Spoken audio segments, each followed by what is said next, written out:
Another serious road accident hit Buea less than 24 hours after deadly Molyko crash. The Mile 4 resident protests against a prolonged power outage. These and more in this newscast. It is 7 p.m. in Bangante, a locality in the West region, and it's 7 p.m. in the Abakwa TV Studio B. Good evening, ladies and gentlemen, and thank you for joining us on yet another exciting edition of the Primetime Newscast on Abakwa Television. At the anchor, I am Gashi Sharon.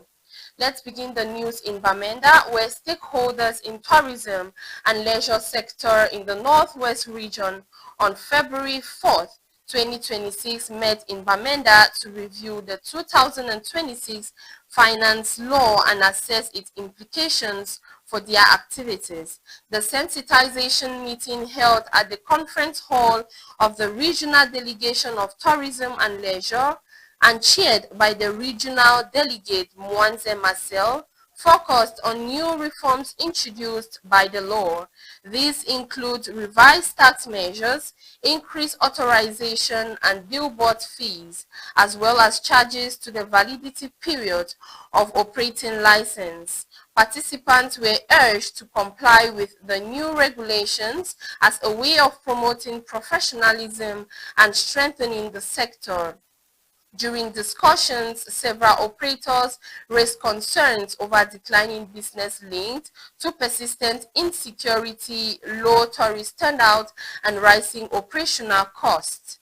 The general manager of Hill Park Hotel and the proprietor of Epic Hotel and Event Center cited challenges such as irregular water and electricity supply, staff shortages, frequent ghost town days, and reduced working hours. They appealed to the government authorities to consider tax relief and special support measures for business operating in the Northwest region. Despite the challenges highlighted by participants, this described the meeting as a positive step towards dialogue and a clearer and outstanding of the new finance law. Contributors, including Augustine Che and Sir Emmanuel Bejinsi, expressed hope that improved security conditions and more supportive public policies would help revive tourism and leisure activities in the Northwest region. And let's take you over to the Southwest region, where another serious accident has occurred after barely 24 hours after the Molyko crash and the tragic incident that happened at Molyko that claimed several lives, raising concerns over reckless driving and road safety. Let's get details from our correspondent. The latest incident occurred on Thursday afternoon at Great Sopo near the Brigade, along the busy stretch of road leading towards Bongo Square. According to eyewitnesses, a speeding private vehicle was climbing the hill when the driver reportedly lost control of the car. The vehicle first collided violently with a taxi, causing panic among road users and residents in the area before slamming into a K truck parked or moving along the same axis. The impact left the vehicles badly damaged and brought traffic along the road to a standstill for several minutes. Though the exact number of casualties is yet to be officially confirmed, sources at the scene reported multiple injuries, with victims rushed to nearby health facilities for urgent medical attention. Security forces and rescue teams were quickly deployed to manage traffic and investigate the circumstances surrounding the accident. The latest crash comes at a time when the population of Buea is still mourning the 3 young lives lost in the fatal accident near Total Molyko, sparking renewed calls for authorities to intensify road safety measures, ensure speed limits, and sensitize drivers, especially on steep and accident-prone sections of the town. Residents are urging the government, transport unions and drivers to take responsibility before more lives are lost on the Buea roads. And still in the southwest region, let's take you over to Limbe, where a resident of Mile 4 in Limbe took to the streets early February 5th, 2026 morning to protest against a prolonged electricity outage, blocking major roads and chanting "We no gree" as they demanded the immediate restoration of power. Ekunde Lisa has details in this report. From the early hours, crowds of residents flooded the streets, mounting blockages that brought the free flow of vehicles to a halt. Motorists and commuters were left stranded as protesters marched through the neighborhood chanting "We no go gree," a clear expression of their frustration and resolve to resist what they described as unbearable living conditions without electricity. The demonstration, which attracted a large crowd, saw protesters block major roads, causing heavy traffic as vehicles struggled to navigate through the area. Marching in unison, the residents repeatedly chanted "We no go gree" to express their frustration and determination, insisting that electricity must be restored so they no longer have to endure what they described as persistent hardship. Eyewitnesses reported that the protesters were moving towards the offices of the company responsible for electricity supply in the area, hoping to draw attention to their plight and demand immediate action. According to sources within the group, the residents have issued a strong warning, stating that if power is not restored promptly, they will escalate their protest by taking their grievances directly to the mayor's residence. As at the time of filing this report, there has been no official response from the electricity company or municipal authorities. The situation remains tense, with residents vowing to continue their action until their demands are met. And now let's move forward to the littoral region, where two suspected robbers were rescued by police on Tuesday in the Bilonge neighborhood of Douala 3 after being assaulted by an angry crowd following an alleged robbery attempt. According to eyewitnesses, the suspect, riding on a motorcycle, allegedly snatched a handbag from a woman in the neighborhood. A motorist who reportedly witnessed the act deliberately rammed into the motorcycle, knocking the suspect to the ground, preventing their escape. The incident quickly drew the attention of local residents, who descended on the scene and reportedly subjected the suspect to severe beatings. Tension escalated as the crowd threatened to lynch the men, accusing them of contributing to the growing insecurity in the area. The suspects were eventually saved by the intervention of officers from the 8th District Police Station, who dispersed the crowd and took the men into custody for further investigation. Bilonge, like several other neighborhoods in Douala, has in recent months witnessed a rise in street crimes, particularly targeting pedestrians and motorbike users. Residents continue to call on authorities to strengthen security patrols to curb the recurring incidents. And now let's take you over to Yaoundé, where a disturbing incident has occurred that is a tragedy struck at the Oyomabang neighborhood early in the morning of February 2nd, when a 25-year-old man identified as Christophe Onana was found dead in a snack bar where he occasionally helped the staff. According to initial reports, the young DJ reportedly died during an encounter with a female employee of the establishment. The snack bar manager said he discovered the body around 5 a.m. after being alerted by a friend. "I arrived on the scene and found my friend laying in my office lifeless," he said. Witnesses present at the time of the incident, including the young woman involved, were taken into custody for investigation. The sous-prefect of the locality visited the scene to oversee the official procedures. The body was transported to the morgue for an autopsy to determine the exact cause of death.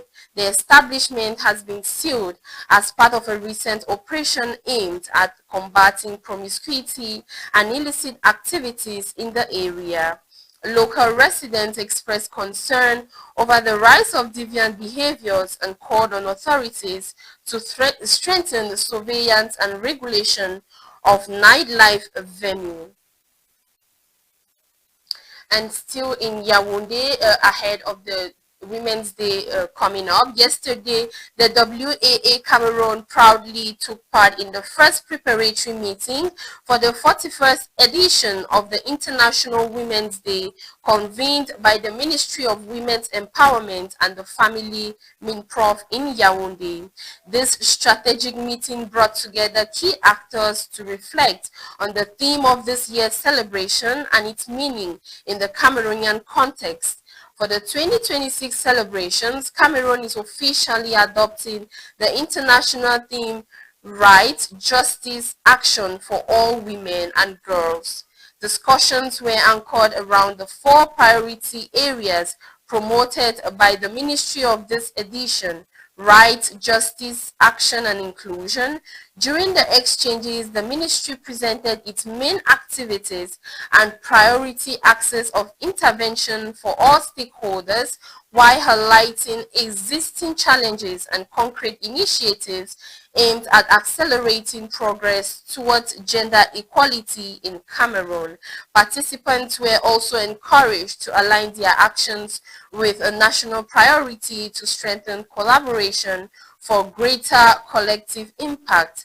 The WAA Cameroon's presence at this meeting aims to reaffirm our commitment to advancing women's rights, social justice, and inclusive development, as well as to reflect our strong engagement to work alongside public institutions and civil society partners to promote meaningful and sustainable progress for women and girls in Cameroon.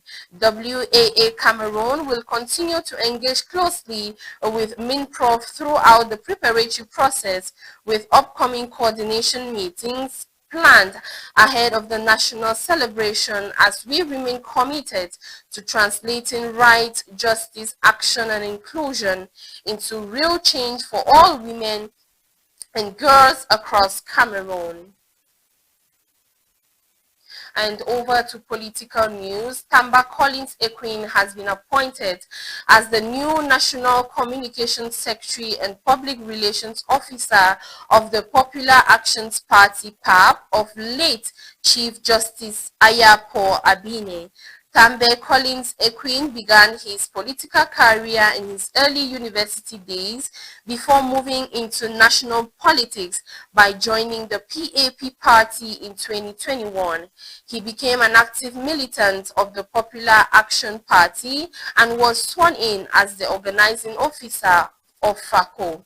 Few years after he was promoted as the divisional coordinator, COCO's president, he has served in this capacity from 2023 till present. The appointment was made by the PAP Council of the Wise and adopted by the National Council mandate. We will bring details in our subsequent reports.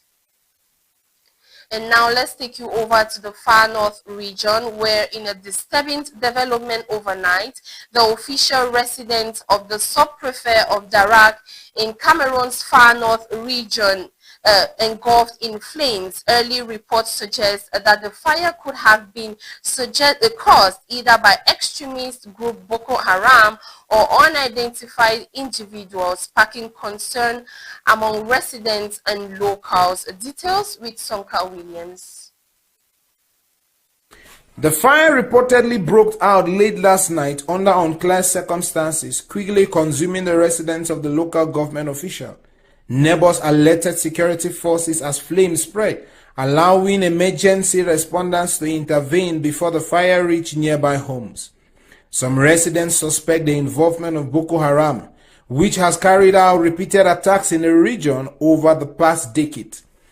Others believe the act may have been committed by unidentified local actors. Authorities have not confirmed the perpetrators and have urged the public to remain calm as investigation continues. The attack has raised fresh fears in a region already gripping with insecurity. Dhaka, located near Cameroon's border with Nigeria and Chad, has previously experienced violent raids and kidnappings linked to insurgent activities. Local leaders have called for heightened vigilance and increased security measures to prevent further incidents. Investigations are currently going on to determine the cause and identify those responsible, while local emphasizes the need for sustained government presence and support for vulnerable population. And on to what's making headlines out of the country. A British court has found a man guilty of murdering a 9-year-old girl who was stabbed while playing outside her mother's workplace in a shocking random attack that stunned a local community. Davidas Kebas, 26, was convicted at Lincoln Crown Court of murdering Lilia Valutide in Boston on 28 July 2022. Lilia was playing with a hula hoop on the street near her mother's shop where she was approached and fatally stabbed in the chest. Skevas admitted causing the child's death but denied murder, arguing that his responsibility was diminished due to mental illness.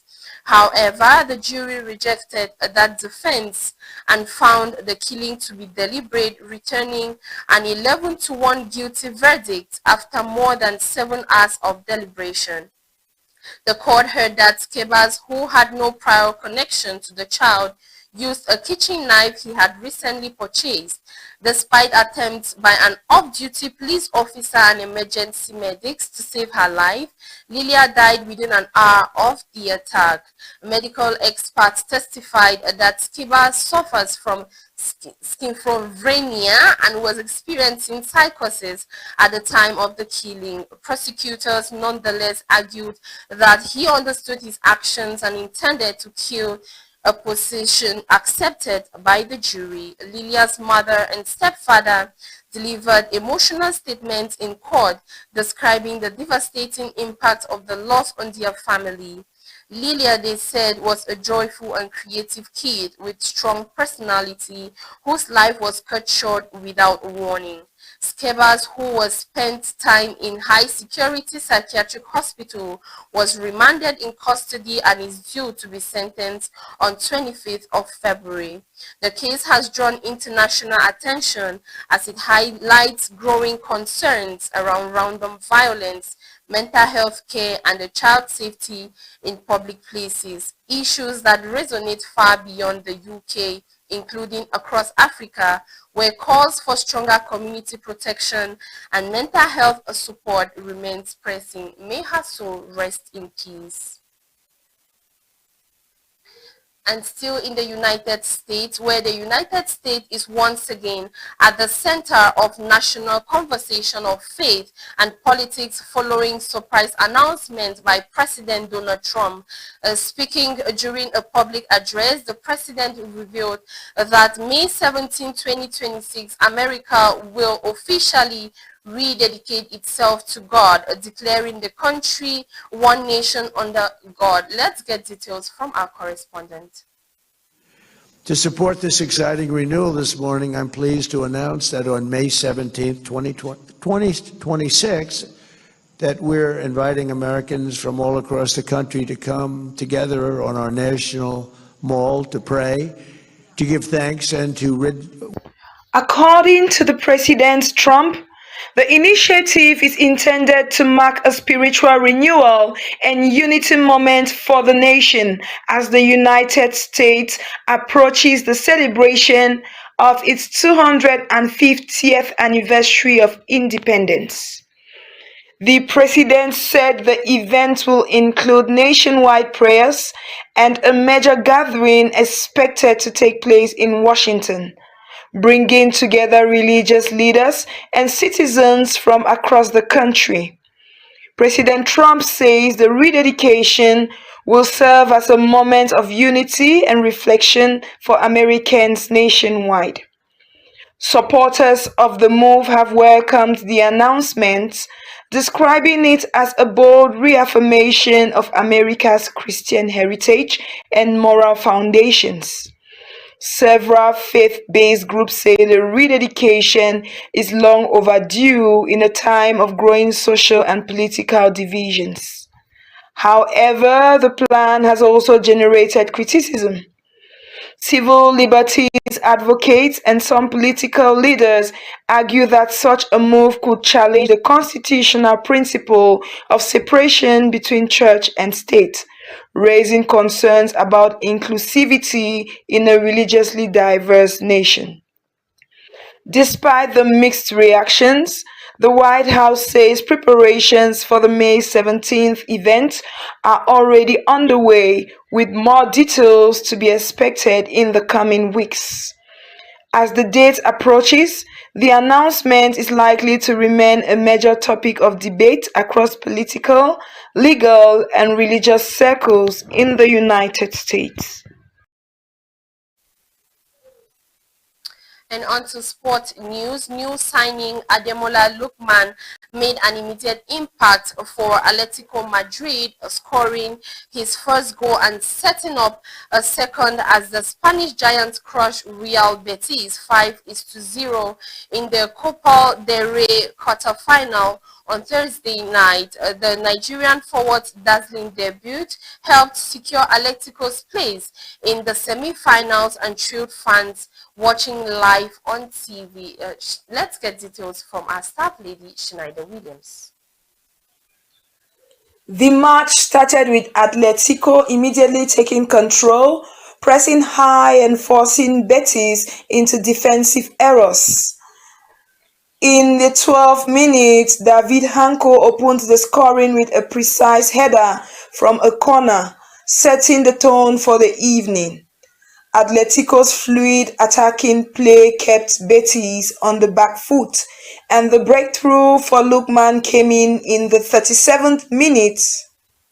The Nigerian winger picked up the ball on the counter, cut inside past two defenders, and slotted a calm finish into the bottom corner for his first goal just days after his transfer move from Atalanta. The Nigerian international didn't stop there. He also provided the assist for Antoine Griezmann's fourth goal, showcasing a complete attacking performance in front of TV cameras and fans alike. Atletico's goals came from Giuliano Simeone in the 52nd minute, Griezmann in the 68th minute, and Thiago Almada as Diego Simeone's side cruised into the Copa del Rey semi-finals. Commentators described Lookman's finish as clinical and confident, highlighting that despite missing a couple of early chances, he persisted and paid off spectacularly, turning what was already a strong team display into a headline-grabbing personal debut. The victory secures Atletico's place in the Copa del Rey semi-finals and sends a clear message about their domestic ambitions. For Lookman, the debut performance marks a dream start, immediately endearing him to fans and showing the squad the potential impact of their new signing. And it's with this, ladies and gentlemen, that we have come to the end of this edition of the Primetime Newscast on Abakwa Television. The news was produced by Akonwi Brandon, supervised by the station's director, King Wills, coordinated by the entire news desk of Abakwa Television, and at the anchor, I am Gashi Sharon. Do stay in the company of more interesting programs coming up on Abakwa Television. Thanks for watching and have a beautiful weekend.